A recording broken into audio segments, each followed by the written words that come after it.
నమస్కారం. QK news morning bulletin కు స్వాగతం. తాజా వార్తలు మీకోసం.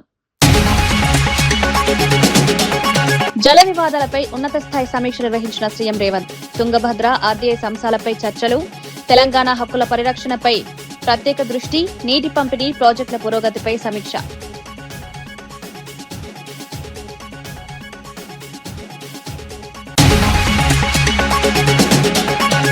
మంగళగిరి లక్ష్మీనరసింహస్వామిని దర్శించుకున్న పవన్ కళ్యాణ్. స్వామివారికి పట్టు వస్త్రాల సమర్పణ, పానకాల లక్ష్మీనరసింహస్వామికి పానకం నైవేద్యం, అర్చకుల వేదాశీర్వచనాలతో దర్శనం.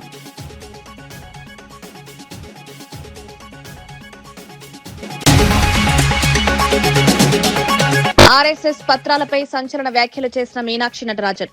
కీలక రికార్డులుంటే ప్రజల ముందుకు తేవాలని డిమాండ్, సమాచారాన్ని తెలుసుకునే హక్కు ప్రజలకు ఉందన్న వ్యాఖ్య. ప్రజాస్వామ్యంలో పారదర్శకత అత్యంత ముఖ్యం.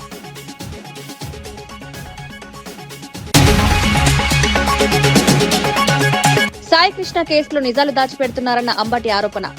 సీఐ నాగరాజుకు ప్రత్యేక సౌకర్యాలు, సిట్ దర్యాప్తును కేసును బలహీనపరిచిందన్న మాజీ మంత్రి. బాధ్యులపై కఠిన చర్యలు తీసుకోవాలని డిమాండ్.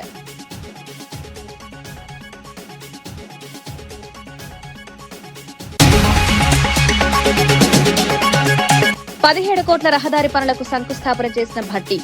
గ్రామీణ మౌలిక వస్తుల అభివృద్ధి పనులు పూర్తయితే రాకపోకలు మరింత సులభం, ప్రతి గ్రామానికి అభివృద్ధి ఫలాలు.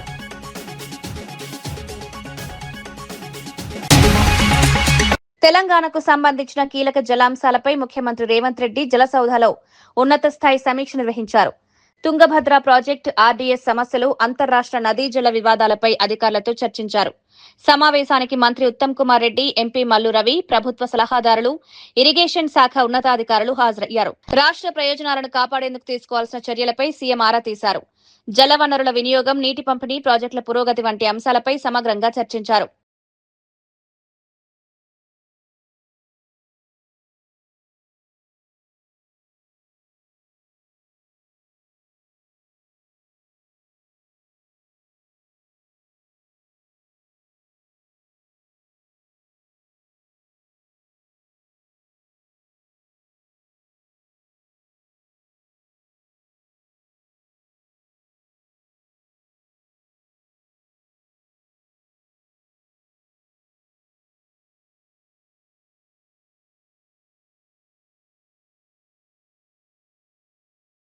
ఖమ్మం జిల్లా బోనకల్ మండలంలో సుమారు ₹17.48 కోట్ల అంచనా వ్యయంతో చేపట్టనున్న నూతన రహదారి నిర్మాణ పనులకు డిప్యూటీ సీఎం మల్లు భట్టి విక్రమార్క శంకుస్థాపన చేశారు. జిల్లా కలెక్టర్ దివాకర్ టీఎస్తో కలిసి కార్యక్రమంలో పాల్గొన్న భట్టి, గ్రామీణ ప్రాంతాల్లో మౌలిక సదుపాయాల అభివృద్ధికి ప్రభుత్వం ప్రత్యేక ప్రాధాన్యమిస్తోందన్నారు. ప్రజలకు మెరుగైన రహదారి సౌకర్యాలు కల్పించడమే లక్ష్యమని పేర్కొన్నారు. ఈ పనులు పూర్తయితే రాకపోకలు సులభతరం కావడంతో పాటు స్థానిక అభివృద్ధికి దోహదపడతాయని తెలిపారు. రాష్ట్ర వ్యాప్తంగా మౌలిక వసతుల విస్తరణకు కట్టుబడి ప్రభుత్వం పనిచేస్తోందన్నారు.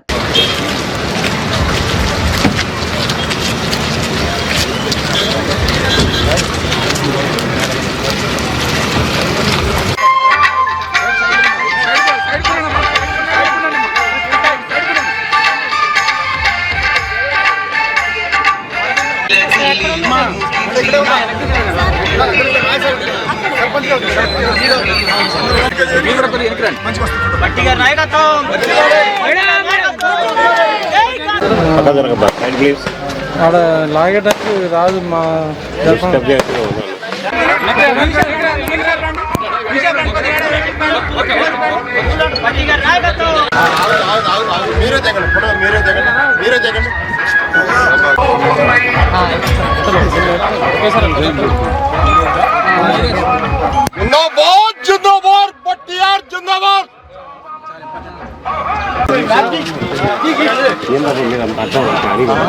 వచ్చరికి అయిపోతుంది. మధ్యలో పూరెట్లా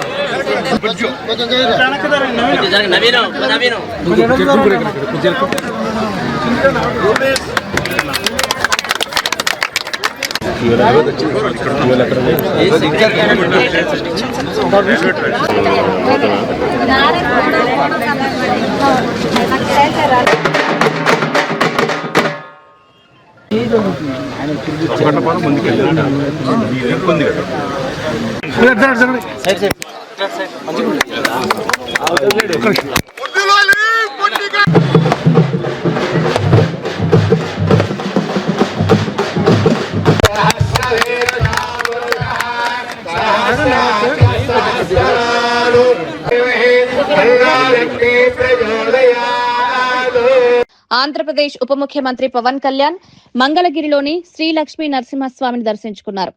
స్వామివారికి పట్టు వస్త్రాలు సమర్పించి ప్రత్యేక పూజలు నిర్వహించారు. అనంతరం కొండపై ఉన్న పానకాల లక్ష్మీ నరసింహస్వామి ఆలయాన్ని సందర్శించి పానకం నైవేద్యంగా సమర్పించారు. ఆలయానికి చేరుకున్న పవన్ కళ్యాణ్ కు అధికారులు, ధర్మకర్తల మండలి సభ్యులు ఘన స్వాగతం పలికారు. పూజల అనంతరం అర్చకులు వేదాశీర్వచనం అందించి తీర్థప్రసాదాలిచ్చారు. భక్తులు కూడా పెద్ద సంఖ్యలో పాల్గొన్నారు.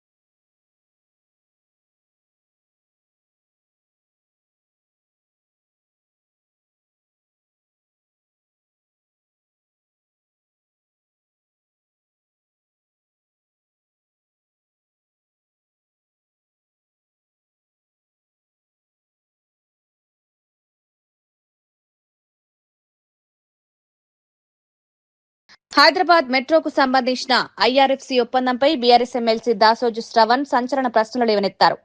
మెట్రో ఆదాయాన్ని ముందుగా నిర్వహణ కోసం వినియోగించాలన్న కేంద్ర పట్టణాభివృద్ధి శాఖ సూచనలను ప్రభుత్వం ఎందుకు పట్టించుకోలేదని ప్రశ్నించారు. ఆర్థిక శాఖ, కేంద్ర పట్టణాభివృద్ధి శాఖ అనుమతులు లేకుండానే ఐఆర్ఎఫ్సి ఒప్పందంపై ముఖ్యమంత్రి రేవంత్ రెడ్డి ఎలా సంతకం చేశారని నిలదీశారు.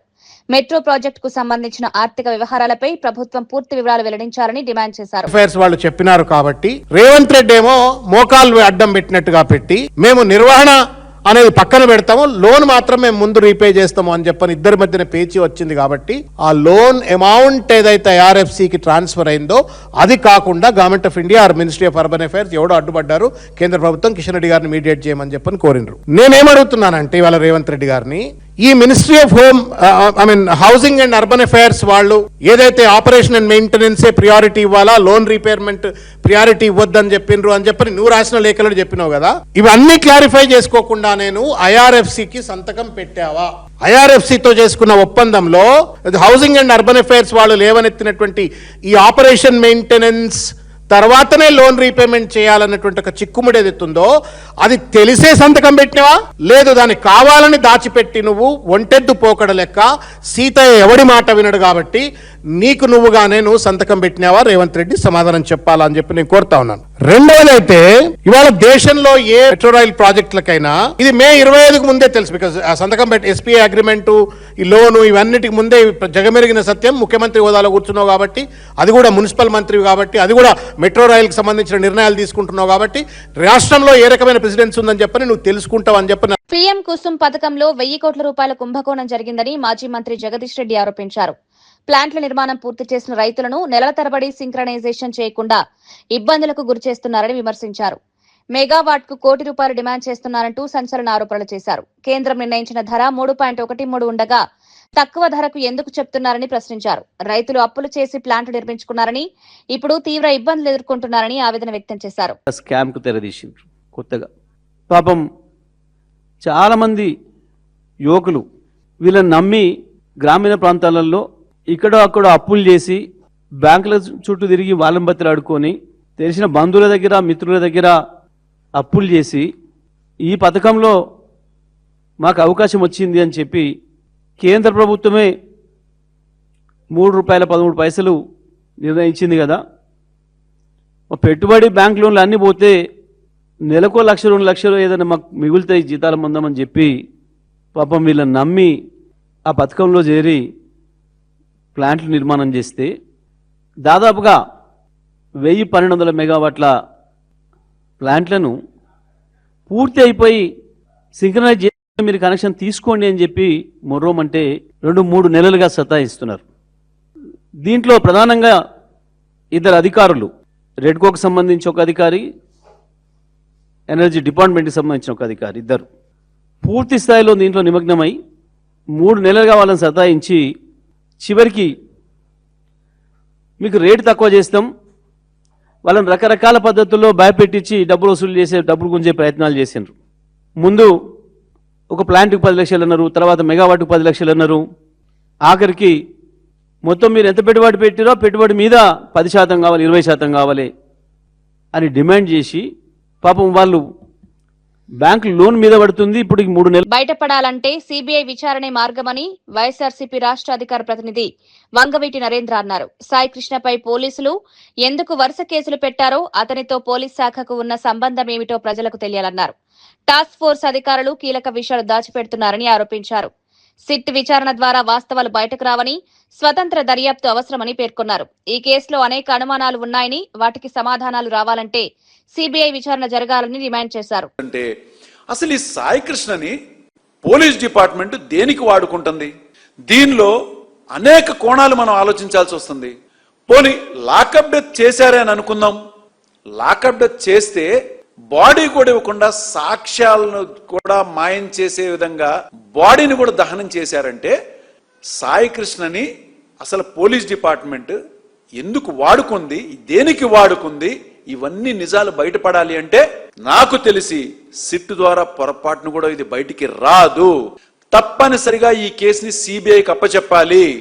ఇవాల్టి వరకు సిపి గారు నోరు తెరవట్లేదు, డీజీపీ గారు నోరు తెరవట్లేదు, హోంమంత్రి గారు నోరు తెరవట్లేదు, చంద్రబాబు నాయుడు గారు కూడా నోరు తెరవట్లేదు. ఒక్క ప్రెస్ మీట్ లో కూడా చెప్పట్లా. కానీ వాళ్ళ మీడియాల్లో మాత్రం ఇతను ఒక పెద్ద క్రిమినల్, రేపిస్ట్ ఇవన్నీ చెప్పారు. దేశంలోనే చాలా భయపడే విధంగా పోలీస్ డిపార్ట్మెంట్ అంటే రక్షణ కలిగిస్తారు. మరి అలాంటి పోలీస్ డిపార్ట్మెంట్ సాక్ష్యాధారాలని మాయం చేసే విధంగా ఒక కేసుని చేశారు అంటే ఇది భయభ్రాంతులు గురి చేస్తున్నట్టు కదా. తను సాయికృష్ణ ఎలా అయితే ఒక రౌడీ షీటర్, ఒక మర్డర్ కేసులో ఉన్నాడో, ఇవాళ తను చంపినటువంటి పోలీస్ డిపార్ట్మెంట్ లో వాళ్ళు మరి ఎంత తక్కువ? వాళ్ళు కూడా రౌడీ షీటర్ కంటే ఎక్కువే కదా. రాష్ట్ర స్థాయి పవర్ లిఫ్టింగ్ పోటీల్లో 12 బంగారు 2 వెండి పతకాలు సాధించిన కంటోన్మెంట్ క్రీడాకారులను ఎమ్మెల్యే శ్రీ గణేష్ అభినందించారు. చాదర్ఘాట్ విక్టోరియా ప్లే గ్రౌండ్ లో జరిగిన జూనియర్, సబ్ జూనియర్ పోటీల్లో ప్రతిభ కనబరిచిన క్రీడాకారులు ఆయన్ను మర్యాదపూర్వకంగా కలిశారు. ఈ సందర్భంగా పతక విజేతలు, కోచ్లను సత్కరించిన ఎమ్మెల్యే జాతీయ, అంతర్జాతీయ స్థాయిలో కంటోన్మెంట్ కీర్తిని చాటాలని ఆకాంక్షించారు. క్రీడాకారుల అభివృద్ధికి తెలంగాణ ప్రభుత్వం అన్ని విధాలా అండగా ఉంటుందని హామీ ఇచ్చారు. గ్రామీణ, పట్టణ ప్రాంతాల ప్రతిభను వెలికితీసి అంతర్జాతీయ స్థాయికి తీసుకువెళ్లడమే ప్రభుత్వ లక్ష్యమన్నారు. కృష్ణ కస్టోడియల్ డెత్ కేసులో కీలక నిజాలను దాచిపెట్టేందుకు ప్రయత్నాలు జరుగుతున్నాయని మాజీ మంత్రి అంబటి రాంబాబు ఆరోపించారు. ఈ కేసులో పోలీసు ఉన్నతాధికారుల పాత్రను బయటపెట్టకుండా ఉండేందుకు బేరసారాలు జరిగాయన్నారు. అరెస్టు చేసిన సీఐ నాగరాజును లాకప్ లో పెట్టకుండా ప్రత్యేక సౌకర్యాలు కల్పించడం అనుమానాలకు తావిస్తోందని విమర్శించారు. కూటమి ప్రభుత్వం ఏర్పాటు చేసిన సిట్ ఈ కేసును బలహీనపరిచిందని ఆరోపించారు. శవాన్ని ఎక్కడ దహనం చేశారన్న అంశంపైన స్పష్టత లేదన్నారు. అన్ని మసిపూసి మారేగా చేసేద్దాం, నేను రక్షిస్తాం. ఎక్కడ తీసుకెళ్ళి ఎక్కడ పెట్టారు? నిన్న సెల్ వేశారా? అంబటి రాంబాబుని, మాజీ మంత్రిని, ఒక పొలిటీషియన్ని తీసుకెళ్ళి వంశీధర్ అనే వ్యక్తి లాకప్లో వేశాడు. నన్ను లాకప్లో 7 years బిలో ఉన్న కేసులో లాకప్లో వేసి 24 గంటలు ఎట్టి పెట్టారు. నన్ను నాగరాజు వేశారు లాకప్లో. అన్ని సర్వసౌఖ్యాలు ఏర్పాటు చేశారు రాత్రి. ఎందుకు?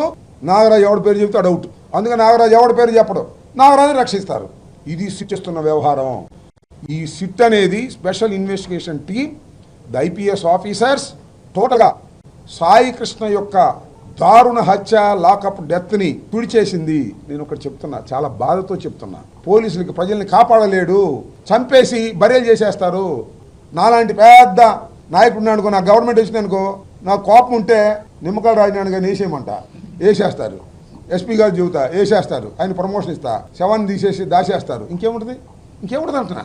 ఏముంటుంది చెప్పండి. ఇలాంటి సంఘటనలను కూడా వెలుగులోకి తీసుకురావడంలో ఈ ప్రభుత్వం విఫలమైంది. హోంమంత్రి విఫలమయ్యారు, ముఖ్యమంత్రి విఫలమయ్యారు. విఫలమవటమే కాదు, ఈ సాక్ష్యాధారాలను తుడిచివేయటంతో వీళ్ళందరూ కూడా పాల్గొంటున్నారు. ఎంత దారుణం అండి. మేము మీ కోపం ఏంటి మా మీద? మేము సాయికృష్ణ సపోర్ట్ చేసామనే కదా. ఎందుకు సపోర్ట్ చేసాము సార్? మేము సాయికృష్ణని, సాయికృష్ణ చనిపోయాడు కాబట్టి సపోర్ట్ చేశాము. ఒక క్రిమినల్ చనిపోతే నా మీద రుద్దుతారా అంటున్నారు. క్రిమినల్ చనిపోలేదు సార్, 2 గ్యాంగ్ వార్లో కొట్టుకుని ఆ క్రిమినల్ చనిపోతే పట్టించుకోం. పోలీస్ వ్యవస్థ క్రిమినల్ చంపేసింది సార్, అందుకు పట్టించుకున్నాం సార్. మేము అందుకు పట్టించుకుంటే మేము ఈయన పట్టించుకున్నాం కాబట్టి మీరు నాగరాజుని పట్టించుకుంటారా? జిందాబాద్ నాగరాజు అంటారా? చెప్పండి, నేను అడుగుతా ఉన్నా పవన్ కళ్యాణ్ గారు. సాయికృష్ణ తల్లి గారిని పరామర్శించడానికి వెళ్ళారు, విజయలక్ష్మి గారిని. ఎవరు వెళ్ళారు? ఉదయభాన్ వెళ్ళాడు. ఉదయభాన్ అమ్మట కొంత బ్యాచ్ వెళ్ళింది, మొత్తం జనసేన బ్యాచే. అక్కడ పలకరించారు, పవన్ కళ్యాణ్ గారు పంపించారమ్మా అని చెప్పారు, శభాష్, ఓకే. కట్ చేస్తే ఉదయవాన్ మినహా మిగతా బ్యాచ్ అంతా నాగరాజ్ జిందాబాద్, అక్కడ నాగరాజ్ ఇంటికాడ ఇదే batch. Are you feeling shame? Pawan Kalyan garu, are you not feeling shame? ఇక్కడేమో విజయలక్ష్మి గారి కన్నీళ్లు తోడడానికి వస్తారు, అక్కడేమో సాయికృష్ణ నాగరాజు జిందాబాద్, నాగరాజు వీరుడు, నాగరాజు అనేవాడు గొప్పవాడు అని చెప్తారు. చెప్పండి సార్ సమాధానం. మీరు చెప్పర్లే, ఆ దుర్గేష్ని చెప్పనండి. ఏంటి అన్యాయం? ఇంత దారుణంగా మీరు వ్యవహరిస్తున్నారంటే ఎక్కడికి పోతున్నారు? పట్టుదలగా పోయి తప్పులు చేసుకుంటున్నారు. మీ మీద ప్రజలకు వేరే అభిప్రాయం ఉంది మొన్నటిదాకా. ఏదో వీరుడు సూర్యుడు న్యాయం కోసం పోరాడతాడు. న్యాయం కోసం పోరాడరు, అన్యాయం వెంట ఉండి, నాగరాజు వెంట ఉండి మీరు పోరాడుతున్నారు. ఇది చాలా దారుణం. క్రిమినల్ని మేము సపోర్ట్ చేయట్లా, క్రిమినల్ని శిక్షించమనే మేము కోరిక. క్రిమినల్ని చంపమాకండి సార్ అంటున్నా. దోమ చంపేయడానికి, బొద్దింక చంపేయడానికి, ఎలుక చంపేయడానికి, మేక కోసేయడానికి ఒక ప్రాణం. Though is a criminal. ఇంత ఎస్ఐఆర్ అంశంపై సమావేశాలు నిర్వహిస్తున్న బీఆర్ఎస్ నేతలు కేటీఆర్, హరీష్ రావులు ప్రజలకు అవగాహన కల్పించకుండా ముఖ్యమంత్రి రేవంత్ రెడ్డిపై విమర్శలకే పరిమితమవుతున్నారని కాంగ్రెస్ నేత కోట్ల శ్రీనివాస్ విమర్శించారు. రాష్ట్ర అభివృద్ధి కోసం ప్రభుత్వం నిరంతరం కృషి చేస్తుంటే అనవసర ఆరోపణలు చేయడం సరికాదన్నారు. ప్రజా సమస్యలపై చర్చించకుండా రాజకీయ లబ్ధి కోసం వ్యాఖ్యలు చేస్తున్నారని ఆరోపించారు. ప్రభుత్వం అమలు చేస్తున్న సంక్షేమ అభివృద్ధి కార్యక్రమాలను ప్రజలు గమనిస్తున్నారన్నారు. ప్రతిపక్షాలు బాధ్యతాయుతంగా వ్యవహరించాలని సూచించారు. ఒక ఆదర్శ రాష్ట్రంగా తీసుకెళ్లాలని 18 గంటలు పనిచేస్తున్న గౌరవ ముఖ్యమంత్రి గారి పట్ల మీరు విద్వేషం పెంచుకొని మీ ఇష్టం వచ్చినట్టు మాట్లాడితే ప్రజాస్వామ్యంలో అంత మంచిది కాదు. కానీ కేటీఆర్ గారికి, హరీష్ రావు గారికి నేను హెచ్చరిస్తూ ఉన్నాను. ఎందుకంటే ఈ రాష్ట్రంలో దాదాపు 21,000 కోట్ల రూపాయలు రుణమాఫీ చేస్తే అందులో సిరిసిల్ల ఉంది, గజ్వేల్ ఉంది, సిద్దిపేట ఉన్న సంగతి ఈ నాయకులు తెలుసుకోవాల్సిన అవసరం ఉంది. ఈ రాష్ట్రంలో రైతాంగానికి మొత్తము 2 లక్షల కోట్ల రూపాయలు ఈరోజు వరకు మనం ఖర్చు పెట్టినాం. అదేవిధంగా రైతు భరోసా కింద ప్రతి రైతుకు 6,000 రూపాయలు ఇస్తున్న ప్రభుత్వం ఏదైనా ఉందంటే ఈ దేశంలో గౌరవం. ఆర్ఎస్ఎస్ వద్ద ఉన్న అంతర్గత పత్రాలు, రికార్డులపై కాంగ్రెస్ సీనియర్ నేత మీనాక్షి నటరాజన్ సంచలన వ్యాఖ్యలు చేశారు. దేశానికి సంబంధించిన కీలక పత్రాలు ఏవైనా ఆర్ఎస్ఎస్ వద్ద ఉంటే వాటిని ప్రజల ముందుకు తీసుకురావాలని డిమాండ్ చేశారు. దేశ ప్రజలకు ఈ సమాచారాన్ని తెలుసుకునే హక్కు ఉందని స్పష్టం చేశారు. ప్రజాస్వామ్యంలో పారదర్శకత అత్యంత ముఖ్యమని పేర్కొన్నారు. జాతీయ ప్రయోజనాలకు సంబంధించిన సమాచారాన్ని గోప్యంగా ఉంచకూడదని అభిప్రాయపడ్డారు. ఈ అంశంపై పూర్తి వివరాలు వెల్లడించాలని కోరారు. रजिस्ट्रेशन नंबर देना चाहिए, उनके कौन सदस्य हैं बताना चाहिए, ऑडिटेड अकाउंट्स देना चाहिए. एफसीआरए का कानून वही लेकर आए हैं, उसको उन्होंने और स्ट्रिक्ट किया है. कानून पहले भी था, लेकिन तो फिर अगर उनको कहीं कोई ग्रांट्स मिलते हैं या नहीं, कौन देते हैं, और उनके ट्रस्ट का क्या कॉम्पोजिशन है, उनका रजिस्टर्ड कहाँ पर कार्यालय है, और ये सारे डिटेल्स उनको देने चाहिए. उनको कितना चंदा मिला, किस किस से मिला, और वो उसका इनकम टैक्स का वो पैसा था नहीं था, जिसको वो गुरु दक्षिणा कह रहे हैं. जब करोड़ों का गुरु दक्षिणा उनको मिल रहा है तो हमको उसमें कोई तकलीफ नहीं है, मगर वो डिटेल जानने का हक तो इस देश की जनता का है ना, कि कल को कोई भी संगठन अगर बनता है तो उनसे ये सवाल पूछा जाना गलत नहीं है. मुझे याद पड़ता है कि देश के पहले उप प्रधानमंत्री सरदार वल्लभ भाई पटेल ने भी ये सारे सवाल आरएसएस के सामने खड़े किए थे, और उनको अगर वो पाक साफ हैं तो उन्हें आकर अपना डिटेल देने में क्या हर्ज है, दीजिएगा.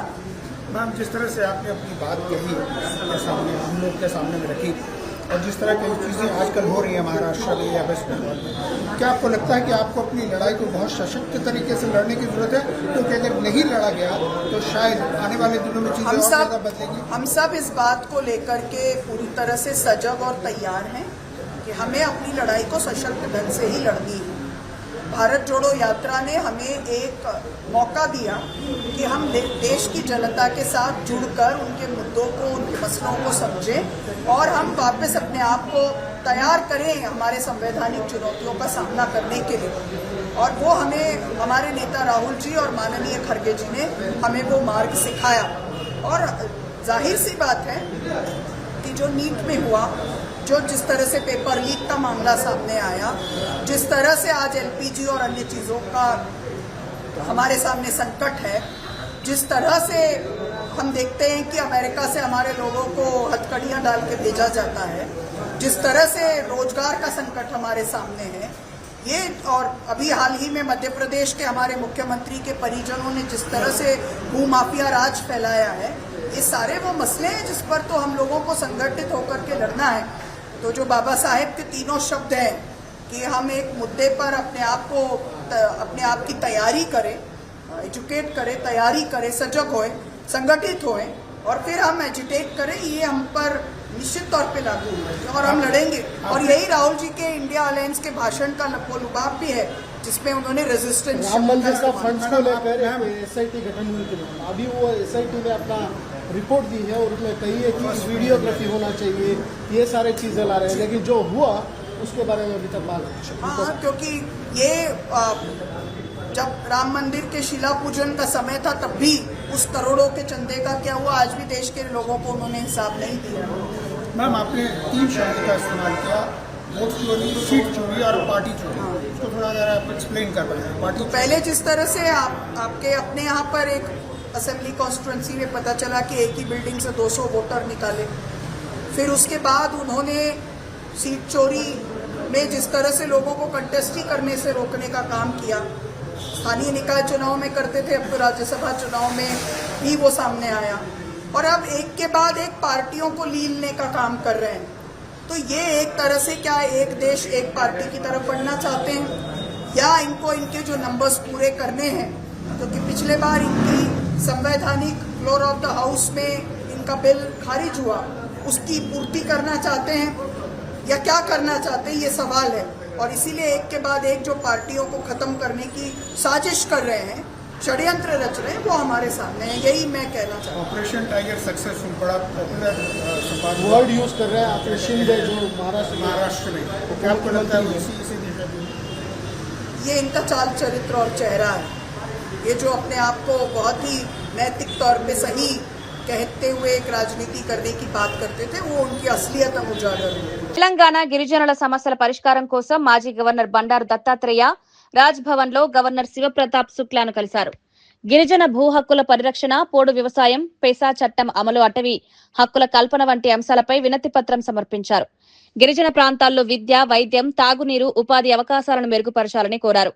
గిరిజనుల సంక్షేమానికి ప్రభుత్వం మరింత దృష్టి సారించాలని విజ్ఞప్తి చేశారు.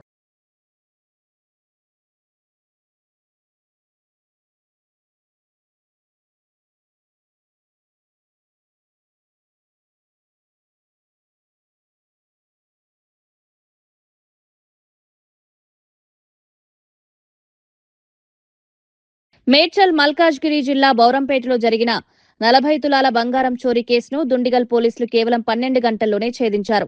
బాధితురాలి సహోద్యోగి లక్ష్మీనారాయణ ఈ దొంగతనానికి పాల్పడినట్లు పోలీసులు గుర్తించారు. ఆన్లైన్ బెట్టింగ్ అప్పులు తీర్చేందుకు ఇంటి తాళాలు దొంగిలించి బీరువాలోని బంగారం అపహరించినట్లు విచారణలో తేలింది. బాధితురాలి ఫిర్యాదుతో పోలీసులు సీసీటీవీ ఫుటేజ్ల ఆధారంగా దర్యాప్తు చేపట్టి నిందితుడిని అరెస్ట్ చేశారు. చోరీ చేసిన బంగారం స్వాధీనం చేసుకున్నారు. కేసును వేగంగా ఛేదించిన పోలీసులను అధికారులు అభినందించారు.